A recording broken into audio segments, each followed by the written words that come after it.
न हू ख़ुदा न हो, न हुन कॾहिं ख़ुदा हुजण जी दावा कई, न ख़ुदा जे पुट हुजण जी दावा कई, न ख़ुदा जे पैगंबर हुजण जी दावा कई। हू हिकिड़ो आम इंसान हुयो जेको बसि जागी पियो। वटि मौजूद दोस्तो, जिए लतीफ़ जी ॿोली जिए सिंध। माण्हू वीचारो केॾो ख़ौफ़ज़दा आहे, केॾनि वॾनि तकलीफ़ुनि ऐं पीड़ाउनि सां ॿचार आहे। पंहिंजे छोटकारे जे लाइ ख़ौफ़ विचां दर बदर भिटकंदो रहे थो। कॾहिं जबलनि में लिके थो, कॾहिं वणनि में लिके थो, कॾहिं हिते भिटके थो, कॾहिं हुते भिटके थो, पर हुनखे कॾहिं बि किथे बि दाइमी सुकून नथो मिले। दाइमी ख़ुशी जे लाइ, पंहिंजे छोटकारे जे लाइ माण्हू वीचारो ख़ौफ़ मां वणनि खे पूॼे थो, पत्थरनि खे सजदा करे थो, पाणीअ खे पूॼे थो, हवा बाह खे पूॼे थो, लेकिन पोइ बि हुनखे रूह में तस्कीन नथी मिले ऐं हू पंहिंजो पाण खे दाइमी ख़ुशीअ ॾांहुं मसरूफ़ नथो करे सघे। हक़ीक़त में निर्वाण, ख़ुशी ऐं छोटकारो इन्हनि शयुनि में आहे ई कोन, त मिले किथां? हक़ीक़ी ख़ुशी छा में आहे? हक़ीक़ी निर्वाण छा में आहे?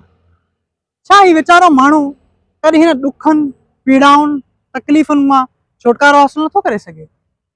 ही समूरा सवाल हिकिड़े अहिड़े माण्हूअ जे ज़हन में पैदा थिया जंहिं कॾहिं बि ॾुख, ग़म ऐं पीड़ा जो नालो ई कोन ॿुधो हुयो। हुन माण्हूअ खे दुनिया जो हर ऐश इशरत मुहैया हुयो, पर जॾहिं इहे सवाल हुनजे ज़हन में पैदा थिया त हू बेचैन थी वियो ऐं उन्हनि सवालनि जे जवाबनि में निकिरी पियो। जी हाँ, आउं ज़िक्र करे रहियो आहियां 480 या 563 क़बल मसीह में जनम वठंदड़ कैपिल वस्तु रियासत जे राजा सिदोदन ऐं राणी माया जे नाज़नि सां पलियल पुट सिद्धार्थ जी, जंहिंखे दुनिया गौतम बुद्ध जे नाले सां सुञाणे थी। पूरे बुद्ध मत में जागृता जो फ़लसफ़ो समायल आहे। सिद्धार्थ 35 सालनि ताईं दाइमी ख़ुशी जी तलाश में तड़पंदो रहियो ऐं लुछंदो रहियो।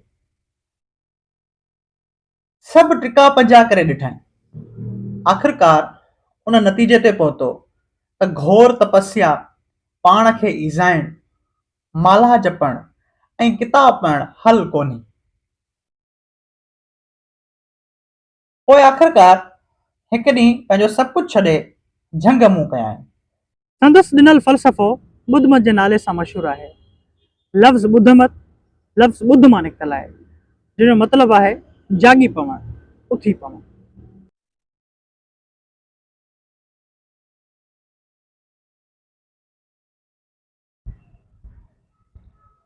बुद्धिज़्म, जेके असां सिंधीअ में ॿुध मत बि चऊं, ही को मज़हब कोन्हे, ही हिकु फ़लसफ़ो आहे।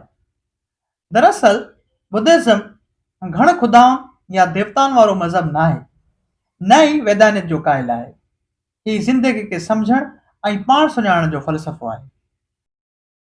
हिन वक़्तु बुद्धिज़्म जो फ़लसफ़ो तक़रीबन 2500 साल वरी पुराणो थी चुको आहे ऐं दुनिया में लॻभॻि 30 करोड़ या शायदि उन खां वधीक पोइ लॻ रखे थो। जेकॾहिं बुद्धिज़्म को मज़हब हुजे हा त पोइ ईसाइत, हिंदू मत ऐं इस्लाम खां पोइ चौथे नंबर ते वॾो मज़हब सम्झो वञे हा।